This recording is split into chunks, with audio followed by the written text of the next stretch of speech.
are interconnected to help to feed into the development objectives of the country. We are in the process of developing an integrated urban development framework for the country. We've struggled with this for many years, and we didn't quite get it right. There seems to be new energy, new political will, to really deal with some of the hard questions that goes with developing an urban agenda policy for the country. And this is part of us responding to that, countries that are serious about the future need to have a serious urban development policy and program to match. And these are just some of the things that our urban development framework will be looking at. We are saying some of the benefits that we want to get out of urbanization is to align and integrate the economy and the social and the spatial investments. We want to make sure that poor people benefit from urban areas. We want to ensure that we reinvent our cities. We want to really, through this policy process, promote serious dialogue with our citizens, that it can get shaped by citizens and not just policy thinking at the national level. We want to ensure that this policy process will deliver on improved economic growth for cities. And we want to ensure that it will help municipalities and cities become much more effective at managing the urban choices that they have in the interest of urbanization. We've got an important part of our Ministry of Government, of provincial and local government. And it's an agency that we've set up within the Ministry of Cooperative Governance and Traditional Affairs. It's called the Municipal Infrastructure Agency, or agent. And this agent is charged with a very important responsibility, colleagues. This agency must develop and train scarce skills in local government for the eradication of backlogs. It needs to professionalize the ranks of local government officials so that there's better compliance with legislation and the technical professional requirements. We want to really create an institutional management capacity. We want to apply education, training and development interventions around areas where we have scarce skills. We want to really create a secondary pool of local government management practitioners so that there's succession planning for these critical areas, and much more attention needs to be paid to young professionals. I was very pleased and so proud yesterday when the young professionals presented as part of the panel around the areas of how to respond to better building for, what was it, what do you call it? Earthquakes, right? Yeah, yes. We want to also have this agency develop and deploy expertise where they, to close the skills gap. And my colleague there, Mr. Mai, and I invite you to help to pronounce his name properly, is our representative from the Municipal Infrastructure Agent. These are the core areas of focus that MISA has, and it's clear for you there on the screen. Now, we also have a representative, Dr. Gulam, with us as part of our delegation, that's representing our professional engineering registration in South Africa. And this is important that we would like to leave with you, because this is something very directly relevant to you and to our evolving partnership. Now, we're saying we've got legislation in South Africa that defines how the registration of engineers, technologists and technicians and the criteria that they need to comply with. So then for you to be to function and practice as a engineer or engineer, technologist or technician in South Africa, you must have an appropriate accredited engineering qualification, and you must have at least 3 years of post-qualification experience. Now, our Engineering Council of South Africa also does evaluation of foreign qualifications, and it takes about between 60 to 90 days. And what we have is a very thorough and rigorous process of this evaluation. So for foreign engineers working in South Africa who are not registered in terms of our Engineering Profession Act, they have to comply with a certain process. So we are saying, ideally foreign engineers, engineering practitioners need to have at least 1 year to familiarize themselves with the local South African conditions, legislative requirements, but also they need to have at least 3 years of experience elsewhere. So typically, if you would come to South Africa as an engineer, we would, team you up with a registered professional engineer in South Africa that can help to show you the ropes, help to get you orientated, get you fully briefed on the local conditions. And that professional registered engineer in South Africa would then, in support of you, when you apply for your accreditation within 12 months, write a letter in support of your performance during that period that can support you obtaining the necessary accreditation. So some further practical requirements. You would also require 2 referee reports within the period of between 6 to 12 months. So it doesn't have to be a full 12 months, is my understanding. Foreign engineering practitioners can practice if she or he works with a South African registered engineer, as I mentioned before, as well as your applications to the Engineering Council of South Africa for assessment will then also be issuing you with a temporary residence permit in South Africa. This is the distribution of our civil engineering practitioners, and Dr. Gulam can tell you more. We've got about 43,000 registered engineers in South Africa, and most of them, as you can see, are located within the private sector. Very few, 17% in government and 9% in semi-government.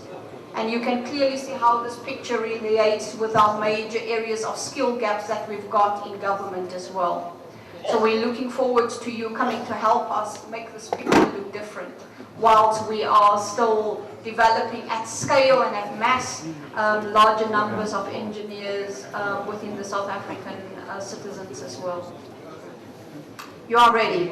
I know. And what do we mean by semi-government? Semi-government, here we're thinking of institutions that have got both a private sector character and that is quasi-government. So for example, we've got a number of institutions that fit this character, and I'm going to ask Dr. Gulam to give us examples of institutions that fit in this category that are semi-government. Would you like to speak to that now? Later? Okay. He's going to give you a more detailed answer. Now, we come to the very important part, and we've just got a few more slides left. We've got a memorandum of understanding between Palestine and South Africa, and that is also supported by the MISA, the Municipal Infrastructure Agent, and also our structures in the country for our engineering professions. So there are 3 professional and infrastructure agencies, and that is the Engineering Council, the Institute of Municipal Engineers, as well as the Municipal Infrastructure Agent, right? That make up the different signatories to the Memorandum of Understanding that we have between South Africa and Palestine with our Ministry of Cooperative Governance. About a few months ago, in early May this year, the former Minister of Cooperative Governance came here to sign the MOU with your Minister. for the responsible department. So this memorandum of intent with the Palestinian Engineering Association was signed on the 18th of September this year, and it makes a commitment to sign more detailed memorandum of understanding by January next year. And these MOUs will be focusing on sharing knowledge, looking at collective infrastructure and monetary resources, engineering exchange program, particularly with youth as well, and also visiting lecturers from Palestine to South Africa and vice versa, and formal cooperation in international engineering protocols. Now, towards conclusions. Time is getting short. Those pictures speak for itself. And our conclusions. We are absolutely committed to making this partnership work for all, both the emotional and political reasons that we share together with you. And we are committed to bringing all the necessary commitments and resources to bear to realize this MOU that we have with you as Palestine. Our engineers, planners, and other professionals, you are all welcome to come and build South Africa as you are building your own state of Palestine. Thank you very much.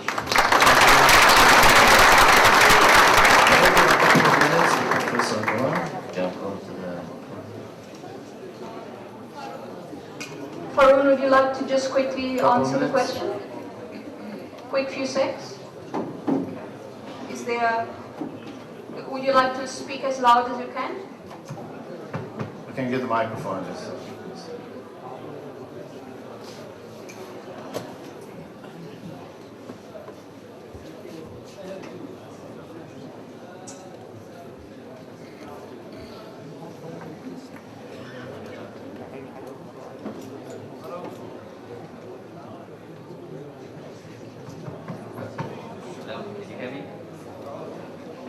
South Africa has an interesting history.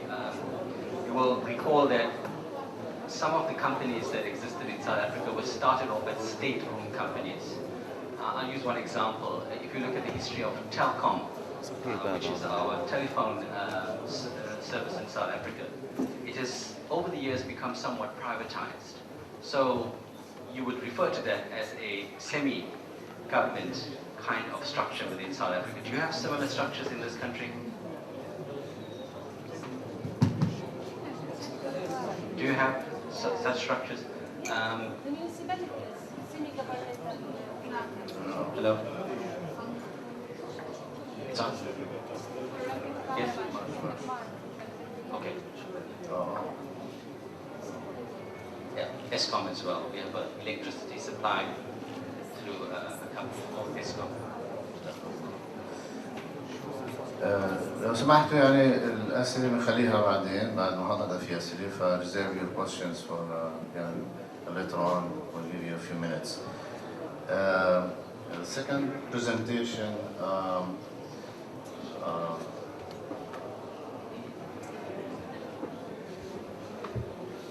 was supposed to be by Professor Sihan Firat from Turkey, but he is sick, so he couldn't come because of health issues.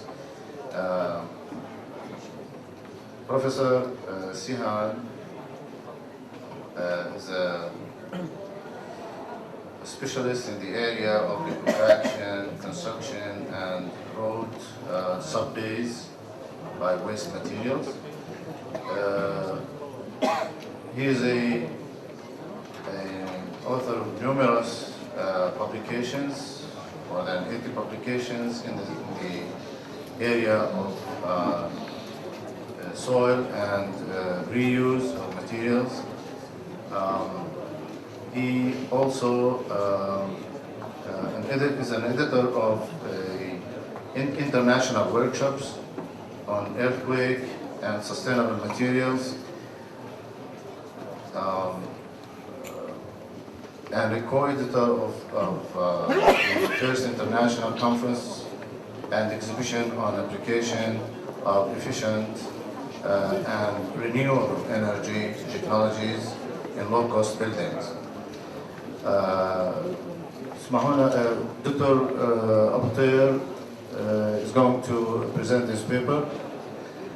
Dr. Abdelrazak Abu Tayyar worked in the same area, and we will allow him to improvise and